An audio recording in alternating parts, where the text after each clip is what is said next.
mío. Señores, quiero iniciar el comentario de hoy hablando de este tema de los periodistas del país. Sin apoyo de figuras del Colegio de Periodistas, marchan contra excesos y atropellos. Al inicio de la manifestación, un agente de inteligencia estatal exigía los documentos de todos los convocantes. Aquí está una fotografía publicada por el periódico Hoy, donde está mi querido amigo Kelvin Cruz, Faña, Wilder Pérez, y que leyeron un manifiesto. Pero yo quiero, señores, volver al artículo interesante de Hilario Blasio sobre la realidad de las redes sociales y el impacto en la sociedad moderna. Porque, señores, ayer nosotros pensábamos que estábamos divididos entre comunicadores y periodistas. Comunicadores que utilizan las redes sociales y periodistas que están en los medios tradicionales. Pues no, señores. Hoy están divididos hasta los periodistas por el tema gubernamental. Y eso es lo que demuestra esta situación. Porque ellos no están protestando porque no hay agua, porque no hay luz, porque no hay energía, porque no hay una calle asfaltada. Ellos están protestando porque se sienten maltratados. Y lo menos que necesitan de un gobierno como este es ser escuchados. Ser escuchado a su máxima expresión. ¿Y por qué ser escuchado? Porque el periodista lo único que busca es la noticia. Pero hoy están divididos. Y parecería que es un asunto entre redes. Ayer parecía que era un asunto entre redes y periodismo tradicional. No, ya la división incluso llega hasta ellos mismos. ¿Y por qué? Por la manipulación perversa. Por la manipulación perversa, draconiana y asquerosa, y discúlpenme la expresión, que ha promovido este gobierno, por la segregación de clases. Y vengo al concepto, un concepto muy viejo, porque habla y trata de que esa manipulación perversa a través del rumor social viene desde el emperador Octavio. Desde allí se registran las primeras líneas de manipulación perversa a través de una red, que no necesariamente tiene que ser una red social. La definición de red como tal es el ámbito, la línea conectiva de comunicación entre un mensaje, entre un emisor y un receptor. Pero miren lo que expresa lo que recoge Hilario Blasio en este artículo que dice: la distorsión de la información que se quiere comunicar no es nueva. Ocultar información, desinformar y hacer propaganda son características del uso de información desde que los seres humanos somos seres humanos. Así, la primera constatación documentada de ese uso torciero de la información fueron eslóganes que, como cuchillos afilados, acuñó en monedas el emperador Octavio para desacreditar a Marco Antonio, pintándolo como un mujeriego alcohólico y títere enamorado de Cleopatra. Desde los tiempos antiguos vivimos en la desinformación. Qué pena que la desinformación, el miedo que tienen muchos funcionarios hoy en día, y hablo de miedo, no de cuidado, porque una cosa es el cuidado y otra cosa es el miedo. Qué pena que hoy el miedo y el cuidado, el miedo, no el cuidado, de muchos funcionarios le lleve a maltratar a los periodistas de este país. Y oigan, quien habla no es periodista. Yo no estudié comunicación social. Yo lo que estudié fue derecho. Pero en estas cosas que nosotros hacemos diariamente, no hay un ejercicio más parecido al del periodista, cuando se adhiere a la función esencial que es informar, comunicar y crear conocimiento. Y yo creo que los funcionarios de hoy que criticaban tanto ayer las actitudes, las acciones de los PLDistas, yo creo, señores, miren, que esto le va a dar muy duro cuando ustedes salgan del poder. Voy a poner un ejemplo. Nosotros estudiamos con Bartolomé Pujals durante 4 años. Estudiamos Derecho. Y cuando a mí me es difícil criticar a un amigo de la forma, por ejemplo, ustedes saben muy bien con Faride. Y yo siempre le aconsejaba a ese funcionario, tú tienes que ser más cercano a la prensa, tú tienes que ser más cercano al amigo, tú tienes que ser más cercano. Y quizá Bartolomé es inocente, oigan lo que estoy diciendo, de todo lo que se dice de él, pero mediáticamente ya es culpable por un mal manejo en los medios de comunicación.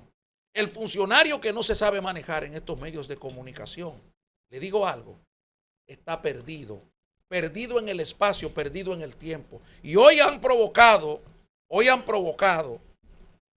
una situación muy lamentable para el periodismo dominicano, porque han puesto al descubierto la división que existe del poder por migajas, porque ese colegio de periodistas por lo menos debió mandar 1 o 2 o 3 representantes, pero cogió la línea del poder y es una pena y una vergüenza que esto esté ocurriendo.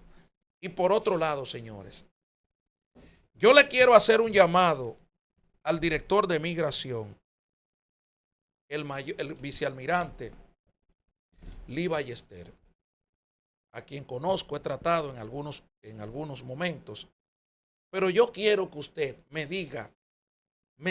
explique cuál es la acción legal definida para usted entrar a un comercio cualquiera.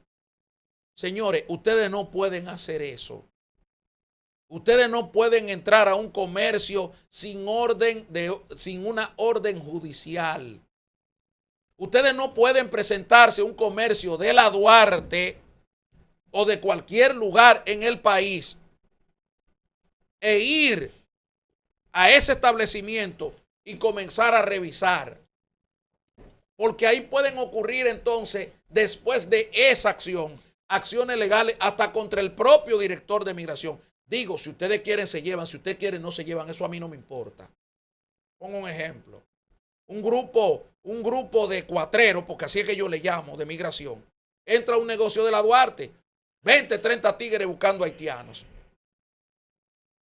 Haitianos, porque ni siquiera chinos, haitianos. Oye, qué dispari de esta vaina. Van a un sitio y no le preguntan al chino, no le preguntan al ciudadano, al nacional chino, deme su documento. No, ellos están detrás de haitianos. Y usted sabe lo que pasa después de ahí. Que cuando entra esa manada en esos negocios que hay mercancía en el piso, mercancía en los anaqueles, mercancía aquí, mercancía en tanque, mercancía en caja, mercancía en esto, al final de la jornada se pierde mercancía. Eso trae una acción legal.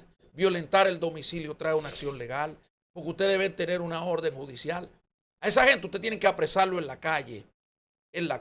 Pero si usted va a penetrar a un negocio como yo vi, usted debe de hacer lo correcto, lo que manda la ley para usted provocar en ese negocio para usted provocar una entrada de la Dirección General de Migración. Ayer vi un episodio muy lamentable en Los Tres Ojos y le pido al vicealmirante Lee Ballester que resuelva ese problema.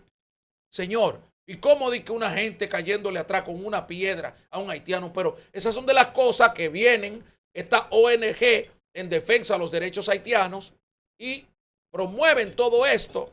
Y finalmente, ¿qué ocurre? Bueno, somos condenados como nación. Y detrás de eso es que ustedes van. Detrás de eso es que ustedes están saliendo.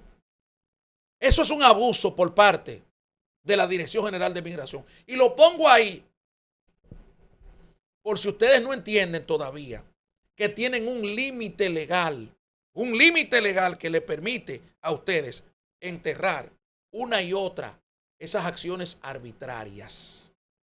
Finalmente, señores, Las Parras será la primera cárcel de la República Dominicana dotada de un tribunal. Yo quisiera preguntar si es una parra nueva o es el pantano que denunció Jenny Berenice Reynoso durante todos estos 4 años en la que se construyó la cárcel de Las Parras de Jean Alain. Yo quisiera preguntarle que qué tipo de modificación estructural visible hizo el MIBEP con Carlos Bonilla a la cabeza de lo que había hecho Jean Alain Rodríguez.